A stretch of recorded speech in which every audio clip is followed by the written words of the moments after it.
Hi, I'm Dr. Boyce Watkins from Your Black World, and I wanted to take a second to talk about something that one of my Facebook friends by the name of Onay, I think his last name is Chapman, Onay sent me this article, and he asked me, he said, "Hey, did you read the article that Dyson wrote about Cornel West?" And I said, "No, I did. I don't know anything about this." And so I dug around on the internet and I found this article in the New Republic in which Mike is going pretty hard at Cornell. It's a long article. It's one of the longest articles I've ever seen on the internet, and he's really telling Cornell's life story, talking about Cornell's influence on him, talking about Cornell's scholarship and how that's evolved through time, and really writing what I think amounts to a criticism. I think that I smelled a lot of bad blood in this article. I smelled a lot of animosity, which really breaks my heart because these two guys are two men that I have so much respect for.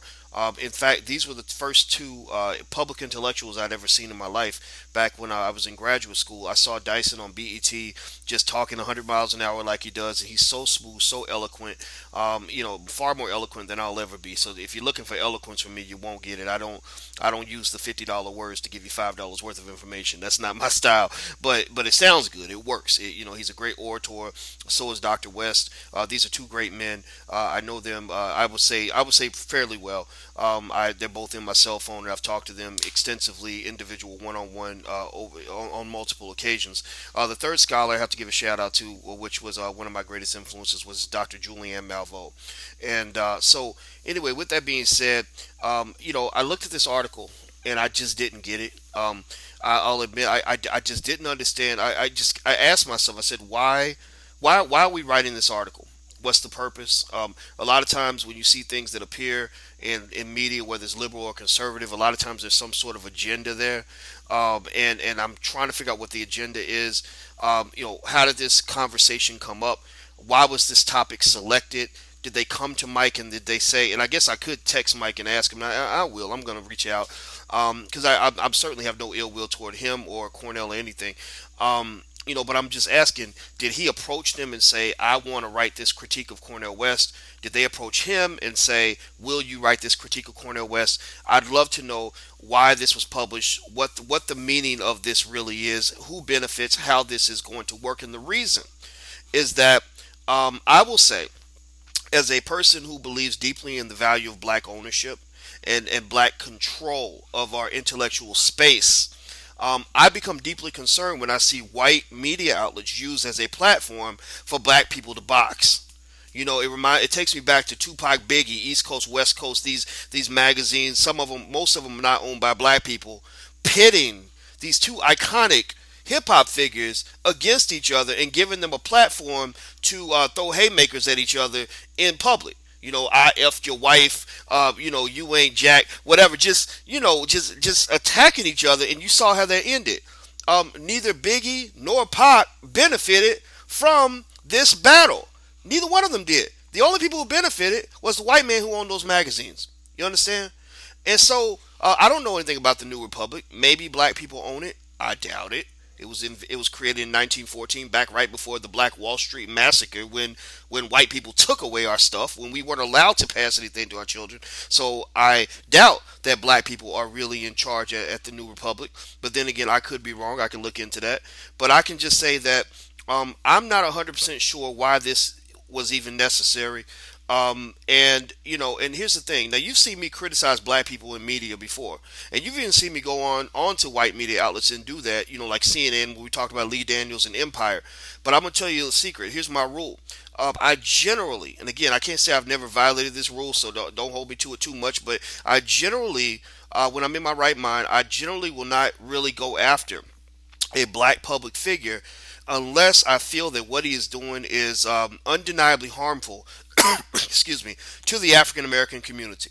I feel that Lee Daniels and Empire, because they help perpetuate the myth of the black man as being an angry, scary brute and an animal that needs to be put down. This is adding to the propaganda that leads to black men going to prison at a higher rate than other people. And so, therefore, even though I support and respect Lee Daniels' right to succeed as a black filmmaker, I cannot allow you, as any black person, to achieve your success at the expense of the entire black community. Same thing went down when I dealt with Lil Wayne. And so, but believe me, there's a whole lot of stupid people I know. People doing stuff where I'm looking at them like, what is wrong with you? Like this doesn't make any sense. But if you're not hurting anybody, I'm not usually going to say anything. So when I see Dyson really going at West like this, I can't help but to feel that it might be a little bit personal. I think when you talk about Cornel West, is Cornell in alignment with the thinking of every black person? No. Largely, it comes from his vehement opposition to what's happened in the Obama presidency. You cannot argue that he doesn't have a point, a basis for his argument. You can argue that he's wrong, but you can't argue that he doesn't have a point. You can show clear data that shows what's happened with black poverty under the Obama presidency. You can show clear data that shows what's happened to black unemployment under the Obama presidency. You can show clear data about what's happening or not happening when it comes to mass incarceration, which has been the single greatest factor in the destruction of the black family over the last 40 years. And how that's progressed under the Obama administration. I mean, I think if you're gay, you love Obama. That's why Newsweek named him as the first gay president. But if you're black, even Obama's supporters, I notice, are not jumping to his defense, and like they did back in 2008 through 2012 or something like that. I think that now they're just happy to see a black man in the Oval Office, which is their right to do so. I think that the willingness of people to hear what Cornell has to say about the Obama presidency has grown. There was a time where people just hated when he walked in the room. Now those people will listen because they notice one thing about Cornell, and this is where you have to give him credit. He's been very, very, very, very, very consistent for the most part. The only inconsistency that I had peeped out was the fact that he helped Obama get into office and then immediately went after him. And I didn't understand that. So when I saw Cornell in New York and we sat and we talked for about 4 or 5 hours when we did our New Paradigm Forum in Brooklyn, I remember that one of the things Cornell said to me, I asked him, I said, so what happened with you and Barack? Why did things shift? Sorry, President Obama. People don't like when I use his first name. My apologies. What happened with you and President Obama? Why did you switch? And he said, I never shifted. He said, I let them know in advance that I will support you because you are the difference between a disaster and a catastrophe. The Republicans are a catastrophe. The Democrats are a disaster. But believe me, this machine, this imperialist American capitalist machine that's destroying people all over the world is not something I'm going to support. So he said, as soon as you get into office, I'm going to become your biggest critic. That's what he said to me. Now, whether or not that is exactly the way it was planned out, I don't know. But that was what said. That's what was said to me, and I don't disagree with that. I think that that's actually a good approach. Now, with that being said, one area that confused me with Dyson, with Mike, was that I didn't understand how he went. He actually went from being an Obama supporter to an extreme Obama critic to being an extreme Obama supporter again. And I didn't understand. I'm like, what's happening here? What conversations are being had that are leading to you suddenly supporting him again after going on several radio stations and being heavily critical of him? And I know that, for example, I remember him saying that Obama runs from race the way a black man runs from a cop. And I didn't criticize what he said. I just sent him a text and said, "Whoa," and I was surprised because I would never say something like that. I mean, even as honest and frank as I've tried to be about what I just honestly see in politics, and I have a bias because I just don't trust these politicians in Washington. I don't trust any of them. I don't care what your skin color is. You're all bought out by the same corporations, and I know what you're all about because remember, I understand money. That's my thing. These guys are philosophers and religion professors and sociology. They know all of that. I know business, I know money. I know how the money's influencing our politicians and how many of them are bought out. If we're going to lead to change in our community, it's going to have to be grassroots. But but going back to that, I just really couldn't understand why Dyson had such a dramatic shift in terms of how he dealt with Obama. I don't know about that. All I know is it still confuses me to this day. Maybe he'll explain it to me and help me understand. But here's what I think people should do, in my opinion. Again, if you want my 2 cents, I think number one, if you follow this kind of stuff, I encourage you, do not pick a side. Do not pick a side, because it is possible for you to love Cornell, to love Dyson, to love Obama, all at the same time. To love Jesse, maybe love Al Sharpton, all those people. You can clump them together and say, you know what, I'm going to support everybody. I'm just going to sit back and just watch. I'm going to judge you not by who you are, but by what you do. What are you fighting for? How often are you talking about black people when you appear on television or when you go into special meetings? How much are you carrying the community with you when you are in these opportunities where you have a chance to either have influence that will benefit all of us, or have influence that will benefit the power structure, or have influence that will only benefit you? Because those are the three things that I think a lot of these public figures are dealing with. You're dealing with situations where either white folks are paying you good money to leave your community behind. I've seen that. I've seen people get bought out, and it pissed me off when I saw it. I hated it. I mean, it made me so, it infuriated me, because it happens all over the world. That's what America does to a lot of third world countries. They pay off the leadership and they let the people suffer. That's why you have countries like Nigeria that have all this oil. No Nigerian should be hungry. No Nigerian should be poor with all the oil that they have. But guess what? A few of the elite are doing extremely well because they sell out to these foreign interests that take good care of them and let the people suffer, because it's always cheaper to pay off the leader than it is to take care of the masses. And so that's why I think we have to go back to what Malcolm X told us a long time ago about the fact that he said, look, as long as you don't respect my people, then you don't respect me. If you can't respect the people that I represent the same way you would respect me, then you don't respect me. So, because understand, when you're Malcolm X, you're going to get invited into special circles. You're going to have a chance to make a lot of money. And a lot of people are going to say, look, we're hooking you up. We're taking good care of you. Why can't you let those people go? And that's what a lot of our leaders do. And I'm not naming any names. I'm just going to say, you got to watch what's happening in front of you, because a lot of our leaders are being bought by corporations, are being bought by politicians, and one good way to tell the difference between a black public figure who's legit and one who's not is very simple. When they deal with politicians, are they bringing the agenda of the politician to the people, or are they bringing the people's agenda to the politician? And I'll let you fill in the blanks in terms of figuring out what you think that I think about that, about specific individuals on this. Now, one thing I can say about Cornel West, and you can't take this away from him, is that of all the public figures that we have out here, he has been the only one who has consistently talked about the needs of black people, particularly those in a socioeconomic class other than his own.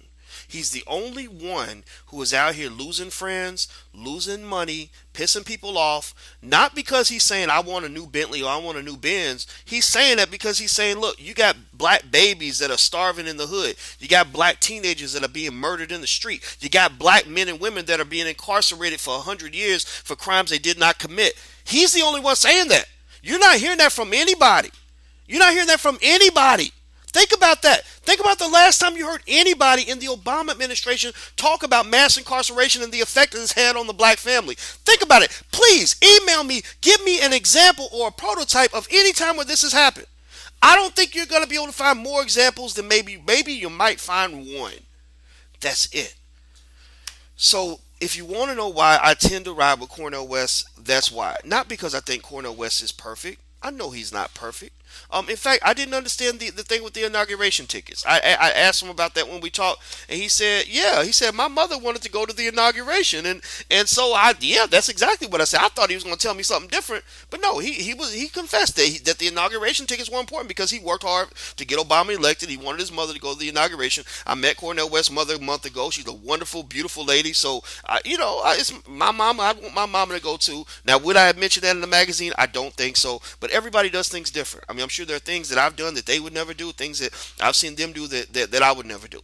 Jesse Jackson, I would never get on Fox News and make a mistake by saying something about cutting Obama's nuts off. I wouldn't do that, right? But the thing we have to get away from is this bullshit, excuse my French, that's what it is, this bullshit in media where people will take one freaking soundbite, one thing you said, and use that to annihilate you and completely discredit you and act like you don't matter anymore. They take the one line that Jesse Jackson made on Fox News about wanting to cut off Obama's whatever, and they use that as a reason to discredit 40 years of work that this man has done, 40 years of very consistent language he has used to advocate for poor black and brown people in ways that you're never hearing from any of these black people on Capitol Hill. So, it doesn't mean these people are perfect. but it does mean that we have to be more thoughtful in terms of how we analyze this. Remember, there's always in this whole political game there are pimps and hoes. That's what it is. It's pimping and it's hoeing. They're trying to make you into the sheep. They're trying to control your thinking. So, if we want to discredit Cornel West because he's criticizing the president, we're not going to let the president respond. We're going to get Melissa Harris Perry to write an article where she says Cornel West is an irrelevant voice because he was just mad about inauguration tickets.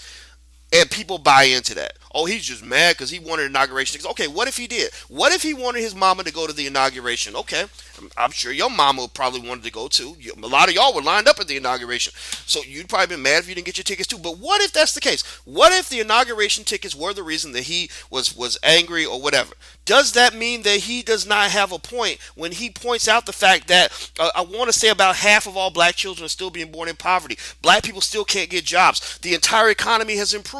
The black economy has not since the 2008 recession. It's improved slightly, but not very much. White people scream and holler when they get 6-7% unemployment. Black people are expected to remain silent at 12, 13, 14% unemployment. That's sick. Black people are the most incarcerated group of human beings on the entire planet. Nobody says a word about it.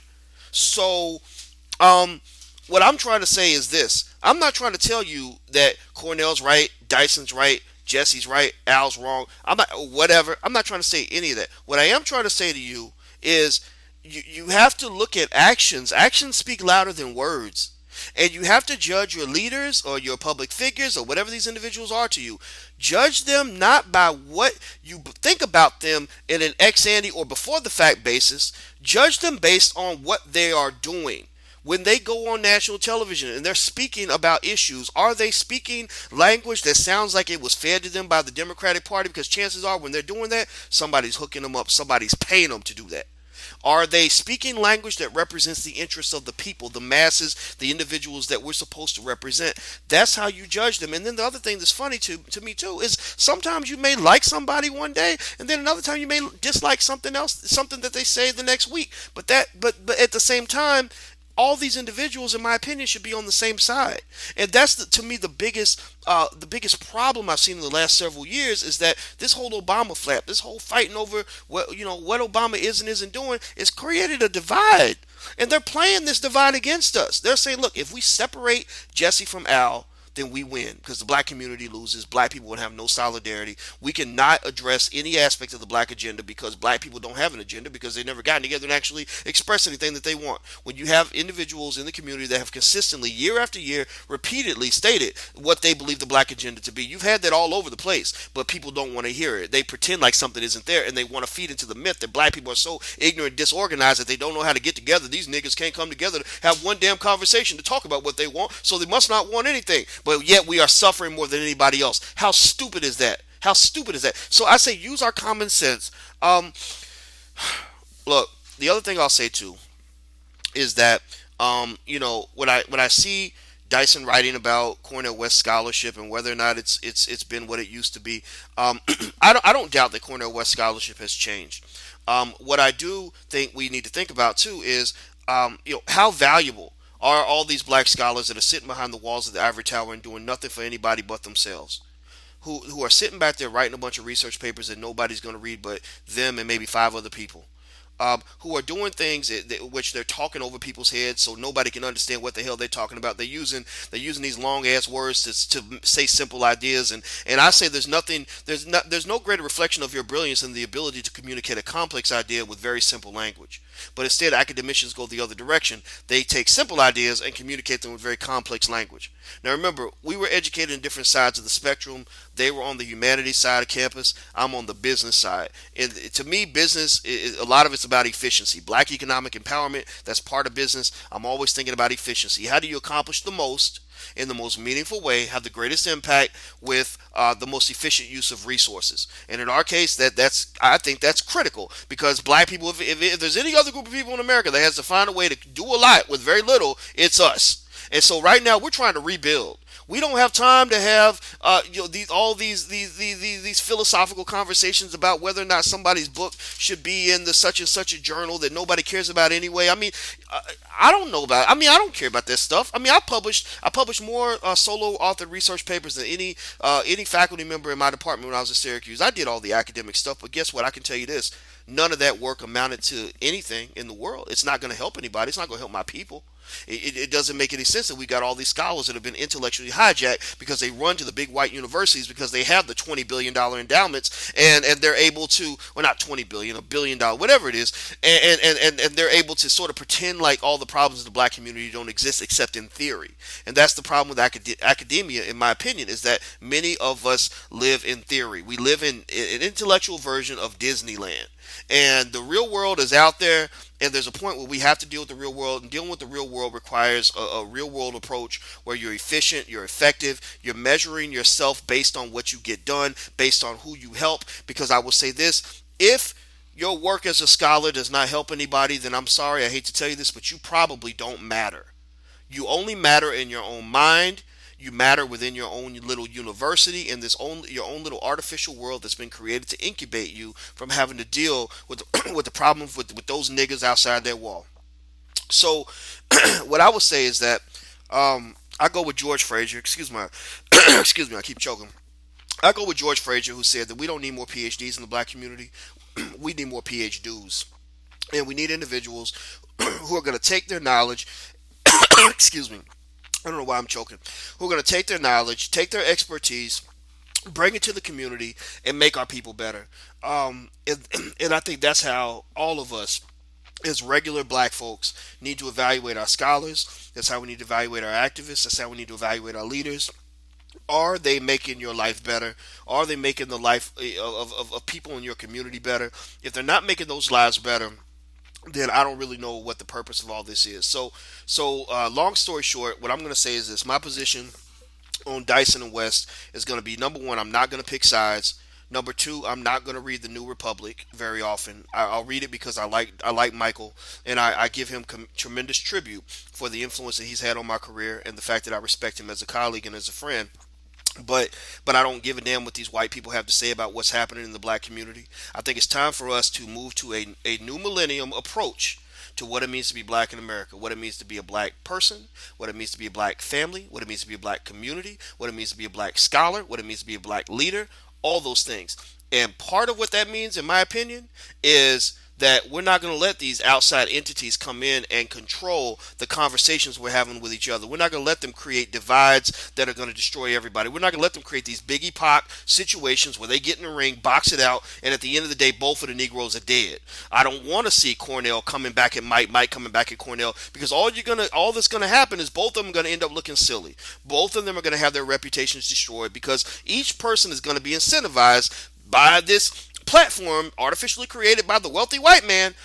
They're going to be incentivized to point out what's wrong with the other one. Because Cornel, believe me, Cornel can easily come back and say a lot of things about Mike that are less than favorable, and things that I don't really even want to hear because I love and respect Michael Eric Dyson so much. So as we move forward, if you want to read the article, it is at the New Republic. I don't think you necessarily have to read it one way or the other. I'm not going to tell you not to read it because I don't want to tell you not to support Michael and the work that he's doing. But what I do say is that when you're supporting your scholars, I think you should choose what you're going to support.